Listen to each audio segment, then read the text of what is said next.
All right, we are so glad to be joined by a special guest here on the program. It is the one and only sports reporter for the Washington Post. He covers everything from football to basketball, golf, tennis, soccer, and things in between. He cut his teeth, as many of you know, from our radio program days. And now we've done him on the podcast with folks here in Hampton Roads, Suffolk Sun, and now he's with the Washington Post. Chuck Culpepper with us here as it's time for the national championship game coming up on Monday night as the Michigan Wolverines take on the Washington Huskies. Chuck, you got a chance to take in media day. How's life treating you? It should be a fun one with the Wolverines and Huskies to decide who is this year's lone unbeaten and national champion for 2023-2024 college football. Yeah, it's a there's a huge storm coming in today in Houston, and it will be some in the morning and then some in the afternoon. And some people are talking about tornadoes as part of it. So, and then the game comes right after that. So this has been a kind of a refreshing game. It's the first title game in 9 years without any team from the South or the SEC in it. We had Alabama 6 times, Clemson 4 times, Georgia 3 times, and so on. So this is all fresh and new, and maybe shows that the sport is, while contracting into fewer conferences, is branching out into more regions.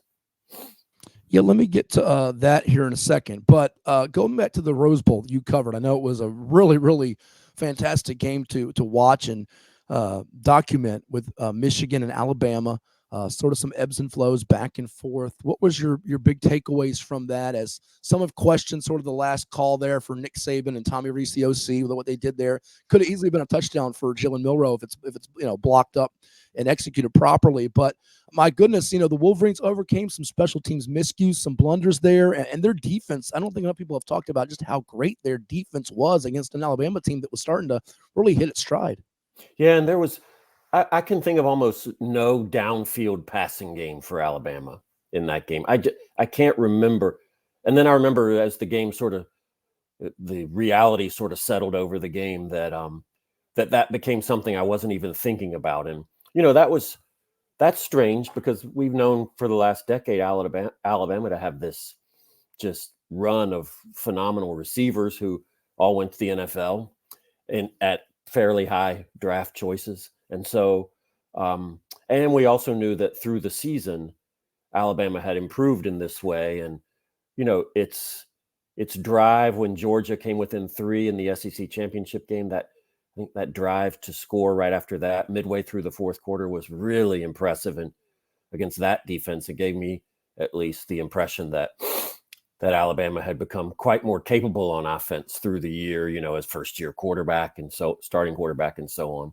So the idea that it was restricted, Alabama, and then when Michigan scored to tie the game with like 90 seconds left, it was right in there, and Alabama had this chance to get down for a field goal.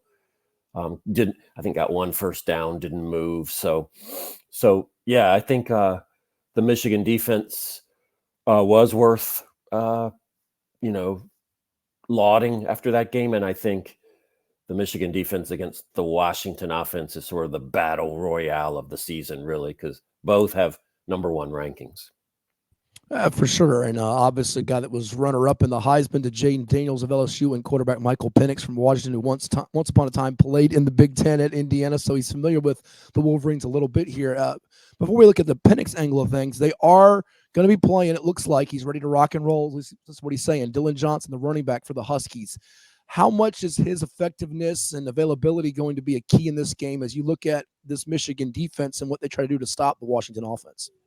I think it's a big deal that he's in the game. I think it distracts in some ways. Their receivers are kind of that might be the best unit of any kind in the country, in the whole country. The Washington Huskies receivers, they had a banner year. They're great at contested balls. Rome Odunze, the top rated one among them, is incredible. 6'3", 216. He runs through people as well as being acrobatic and just everything you'd want. So having Dylan Johnson, I thought that without him, that might help Michigan somewhat to be able to focus on certain things. And so I think having him in the game and just so familiar with that offense this year and such a familiar presence and such a tough presence is. I think it's a big factor that is a bit of a sidelight because we think more about the receivers and about Penix, but it's a big factor. Yeah, and as you look at Penix here, what's sort of the rub from folks as far as not just his pro potential, because there's a lot of quarterbacks being talked about with the NFL draft, first round. Do you go with Caleb Williams from Southern Cal? Do you go with Drake May from North Carolina? Do you go with this quarterback, that quarterback, Daniels, who we just mentioned? That's part A. And then B, how much is this national championship for him? He got to play on the West Coast this year, so people out there know how good he is. But for the nation to really fully grasp and recognize just how special of a talent he is, and he's coming off a semifinal game where, this, Chuck, I know you were looking more at the Alabama or Michigan game, the Rose Bowl, but he was almost flawless in that game. I felt his precision in that game was otherworldly. It was just really, really. The story of that game, the overriding story among the stories in that game was his precision. I actually had a phone conversation with the lovely Mel Kiper Jr. during the middle of the season somewhere, and it was great to listen to him. But he was saying that that Penix is an example of a guy who now these extended period. This is his 6th season in college, so now these extended periods of time when guys can play. COVID had a big role in that, but here's injuries for him. 4 of them, unbelievable run of injuries while at Indiana. And so here's an example of a guy who his NFL standing has gone up because of this. If he had ended after 4 years, I don't know. I'm sure someone would have taken a chance on him, but now he's in that conversation, I think, close to Williams and May, and has to be based on the qualities that he's shown with this team this year, and the qualities of the fact that have been found in the fact that they have escaped so many difficult situations. They've won close game after close game, and they've pulled them out with really, really clutch things. So I think this season has just vaulted him up the charts there into somebody where where also you can see, leadership, and you can see the kind of the character that people want in the NFL. I want to get back to those close games with Washington in a second, but it's weird to think about this with a talent like Penix in today's game of college football, where you see so many, not just in college football, the NFL, these quarterbacks that are playing that can move around and do damage with their legs, the Jalen Hurts, the Lamar Jacksons of the world. But if you're Michigan, do you almost feel more comfortable if you can get him to escape out of the pocket and not have to sit back there and just torch you over the top? Because some of the throws, like you said, with the precision, going to a Dunze and his core of receivers were just otherworldly against Texas. And I know that the Wolverines have the defensive personnel, especially the secondary, which did a good job on the Bama receivers, but they can't really feel like they want him to just go over the top and beat them. Maybe they're at a better situation if they force him to have to scramble a little bit. Is that possibly one of their strategies going in, or is that something they say, nah, that's too dangerous as well? I haven't heard that, but if you look at the Washington season, that makes a lot of sense.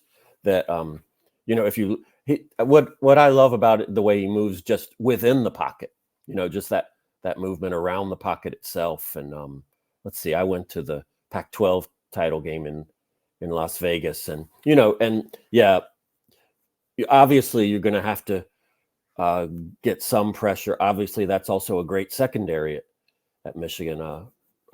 Even though I don't think there are any All-Americans on it, but there's several All Big Ten guys. So on the various All Big Ten teams. So yeah, I think I don't know. That's also perilous, because when those guys get out running, guys are usually running open. So I think what Michigan has and what they do, there's a scenario, a very plausible one, where that's enough to do enough to win this game.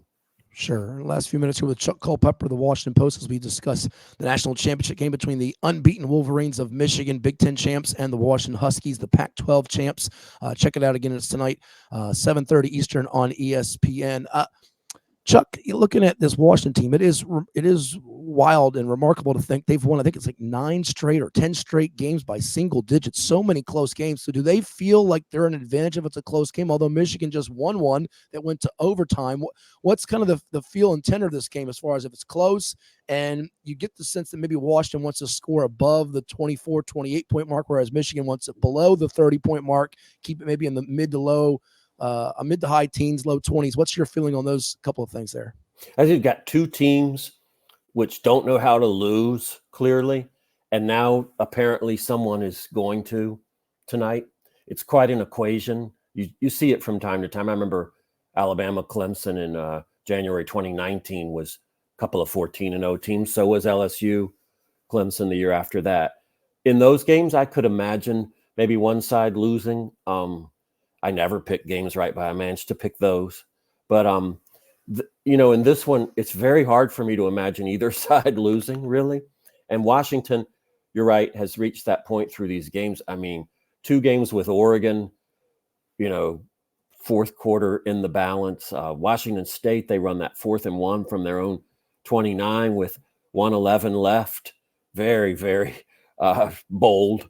And Arizona State at home after they played Oregon the first time, they were down 7-6 in the 4th with Arizona State getting close, and they got an 89-yard interception return. I think they might feel a level of confidence in a tight situation that's beyond anything anybody else feels, and beyond anything of what you see from anyone else in any season. I mean, I think it's been such a demonstration of coming through when you need to, that they might in that area they might feel something that it's possible, a level that no team has felt. Or I think of Ohio State in 2002. That comes to mind. They won a bunch of close games all the way to the title, and I could see that which went to double overtime, and I could see that happening here with Washington. You're one of the very best storytellers out there, and I know images stick in your brain as you document these games and tell these stories. And for Michigan, there's a couple of different images that could come to mind. Certainly their head coach, which I know is always the big overriding storyline, and what is his future? What is this program's future? Is he going to the NFL? That's going to be talked about in the 24, 48 hours beyond this game, whether they win or lose it. But another image for me, Chuck, is Blake Corum, the running back who's run for 25 touchdowns this year, that bloody-nosed face that got turned into a poster inside the team's football facility. What's he mean to this team in this game tonight? What a and thank you for those kind words, but what a just the emblem of a Michigan player in this Michigan era with this Michigan style that's at this moment. Just this absolute, like Jim Harbaugh was saying yesterday, he just never has a day when he's not just ready to completely, butt his head in there and his body in there and ram into defenders. He epitomizes what they are. He's just so tough and so muscular, and so that Penn State game that we're talking about, remember, and that scene, and I was there, and it was the post game, and he has that blood splotched all around his nose, and it was the image that immediately tells you so much. But if you remember in that game, after halftime, they never passed, and boy, in the year 2023, as it was then, to see that is something. I mean, we just don't see it anymore. Maybe a service academy or two from time to time, but that was who kind of a statement of who they are. That was the first game where Harbaugh was not there for his Big Ten suspension, and that face was everything that they were that day and everything that they are in general. And our last two for you, Chuck, and we thank you for the time here. Going back away from this game for a second, and then we'll finish up with this game. Georgia was just an unbelievable performance against Florida State, which had so many opt-outs. So their undefeated season came to a crashing halt and was not the Seminoles team that we all got to see, really even pre-Jordan Travis's injury. But nonetheless, a lot of people are going to say after this game, well, I'm not sure that Washington or that Michigan is the best team out there, it probably was the Georgia Bulldogs who fell to Alabama in the SEC championship. What's sort of your response to some of those folks that feel that way or say that, which they're certainly entitled to and allowed to say that or feel that way? And we do have the playoff coming up next year as far as an expansion, so that will maybe solve a lot of these issues. What's kind of your feel as this college football season is coming to a close on how things were done and the committee's selection? Because after watching those semifinal games, it feels like they got it right. Those were four worthy teams, although Georgia had this long winning streak and had the untimely loss to Bama when they had it. I still can't believe that, obviously anyone could lose to Saban in Alabama, but I haven't really understood fully how Georgia struggled so much in that game and kind of wasn't itself. And I didn't happen to be at that game. I was at two others that weekend on the championship weekend. So I don't really comprehend how they didn't look like themselves. I don't think they were a super team like you might have said they were last year when they went 15-0. And as far as, their selection, that's how these seasons play out. And you often get, if you look back through the history of college football, we've always had teams where at the end they were not really in the consideration, but people were saying that they were the best. I think a lot of Bobby Bowden's Florida State teams fit into this, where they had lost one early on, and then later they just surged at the end. They always seem to win their bowl games there for a while. And so, and people would say, oh no, that's actually whoever's playing these two bowl games that are deciding this voted national title or this BCS game, often you would say that there was another team out there that was maybe better than the two teams in it. And I think this year, I don't quite buy that because Georgia couldn't solve Alabama. And I thought the committee, which I think the committee is the best system we've ever had in my lifetime by far. And I thought at the moment they got it right. I thought their case about Jordan Travis not being able to play and that week in Florida State, no question about that. That was one case you could make, but you could also make a case based on strength of schedule, which theirs was 55th and Alabama's was 5th. So I always thought the committee very carefully weighed strength of schedule, which I love that they do that. People didn't used to do that so much. And so I thought I never had any, it was excruciating and there were a lot of good teams and worthy teams. And next year we won't have this problem, as you say. But I thought regardless of the semifinals, which did, kind of ratify what they did, but regardless of the semifinals, I thought they had gotten it right. And I think that we can't quite say this Georgia team was a super team, even as along the way we kind of thought it might be, and we don't give quarterbacks as much time to establish themselves and work out all the growth you have to work out in that position. So first year starting quarterback, maybe it's to be expected that there would be, a game in there that didn't go as well as some of the others. So I think all in all, it was the two best teams that ended up here, and I guess will be the best who ends up happy Tuesday morning.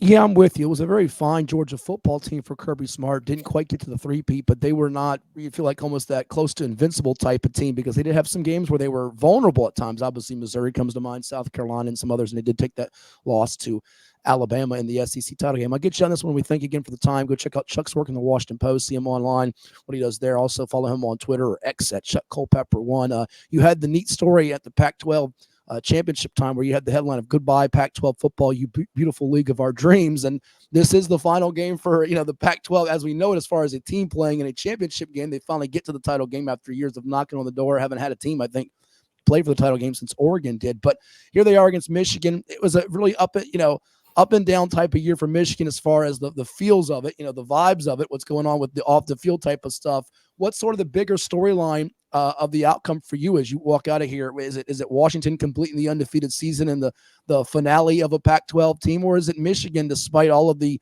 controversy, the off the field stuff with Harbaugh winning it, going unbeaten? Because someone is going to walk out, without that blemish, undefeated season, and really a year that will go down as one of the best in school history. In Washington's case, It doesn't feel like they've been warm and fuzzy with the whole nation, and people realize how good they are. And in Michigan's case, there are some people that are still going to have their questions about them and skeptics out there. How about your feel for it, either outcome? The one that grabs me the most out of all the possible outcomes is the lunatic fact that we could have the final game of the Pac-12, a champion from the Pac-12, and that we have the first playoff team from the Pac-12 since Washington in 2016-17.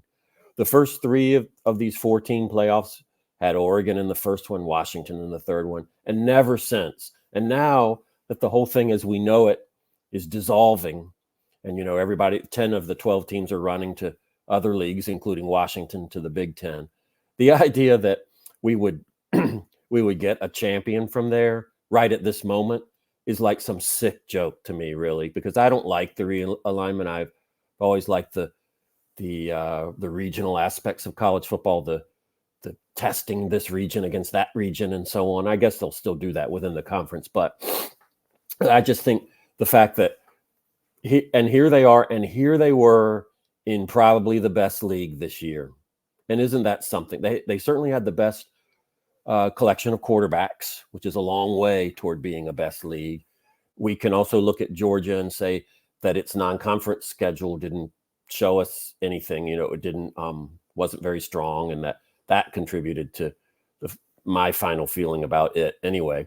And so Pac-12 being the best most of the year, at least, and probably all told, enough good quarterbacks, enough good teams, and to be that, and that this is the season where that happens. It's a sick joke. Yeah, and by the way, they'll have the rematch Saturday, October 5th. As Big Ten members, Washington playing host to Michigan. He is Chuck Culpepper, the outstanding reporter and sports writer for the Washington Post. Go check out his work online and in the Washington Post. Go pick up a copy today. Chuck, thank you so much for the time. We can't thank you enough. Enjoy the game, and we'll talk again soon. Thank you so much, Matthew. Thank you. That is Chuck Culpepper with us here on 757 Sports Talk. We'll take a time out here from some of our sponsors and come back with more at the Plex. Stay tuned.